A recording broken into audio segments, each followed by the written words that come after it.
All right, let's break down what is going to be a massive Asia Cup clash between Sri Lanka and Afghanistan. Now, on paper, sure, it's a group stage match, but in reality, this is a knockout final, and for one of these teams, absolutely everything is on the line. And yeah, that quote really says it all, doesn't it? You can forget that this is officially a group match because the way the qualification math works out, for one of these teams, this is straight up do or die. It's an eliminator. And you know who's really feeling the heat? It's Afghanistan.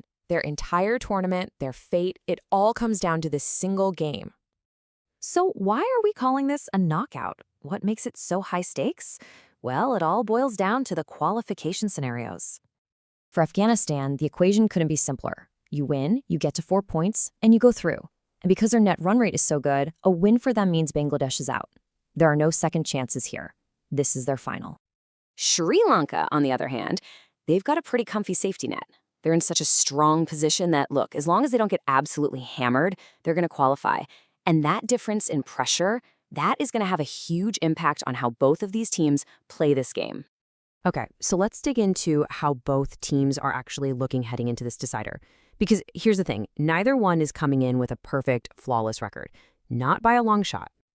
You know, both of these sides are showing a few cracks. You've got Sri Lanka, who really just scraped through their last win. They dropped 4 or 5 crucial catches that almost cost them the game. And then there's Afghanistan, who had some really tense moments in what should have been a walk in the park against Hong Kong.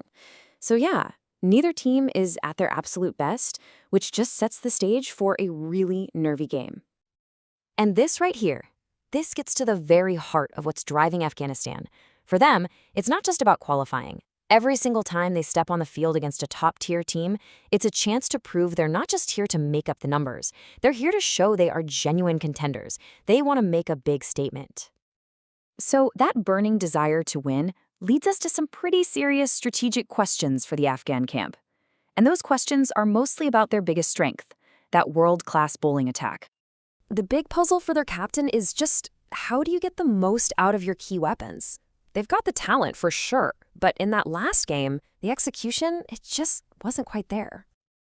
And when you look closer, you see some real head-scratchers. Their main fast bowler, Faruqi, he isn't getting those crucial wickets early on. But the really baffling part was how they used their world-class spinners against Hong Kong. I mean, they held back Rashid Khan, their best bowler, until the 7th over. And another key player, Noor Ahmad, didn't even bowl until the 11th. You just can't do that. You let the other team build momentum, and that is a mistake they absolutely cannot afford to make again. So, with all this uncertainty around how they're using their bowlers, it leads to a big question. Do they make a change? Do they bring back another world-class spinner in Mujibur Rahman to create this ridiculously potent 3-pronged spin attack? That would be a huge call to make. Okay, now let's flip over to Sri Lanka. Because while Afghanistan is grappling with all these tactical decisions, Sri Lanka, well, they seem to have a much clearer, much more settled idea of who their best team is.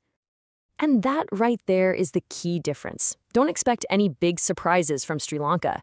They've found a winning combination, they have a settled team, and they are very, very likely to stick with the exact same lineup that won them their last game. And a massive reason for all that confidence, it's the absolutely sensational form of their opening batter, Nisanka. He has been the rock for their batting lineup. I mean, this guy's contribution has been immense. He's already got 2 50s in the tournament, and he just provides this foundation of class and calm right at the top. What makes him so good is his smooth, unhurried style. He can handle pace, and more importantly, he can handle the kind of world-class spin he's about to face from Afghanistan. He is the absolute bedrock of Sri Lanka's game plan. So, when you strip everything else away, this whole high-stakes match could really just come down to how a couple of key players perform on the day. And here they are. For Sri Lanka, it is all about Pathum Sinsakhana. Can he keep his brilliant run of form going? And for Afghanistan, it's the young spinner Noor Ahmed. Can he and Rashid Khan put the brakes on Sri Lanka and really control those middle overs? That's the matchup. Ultimately, that's what this whole thing boils down to. You've got Sri Lanka's calm, in-form batting lineup going up against Afghanistan's star-studded, but maybe not perfectly managed bowling attack. It is going to be a true test of nerve and skill under the most intense pressure imaginable. So as you're watching this game, keep this one question in your mind. In a match where the stakes are this high, it all comes down to execution. Which team is going to handle that knockout pressure, stay composed, and grab their spot in the next round? We are about to find out.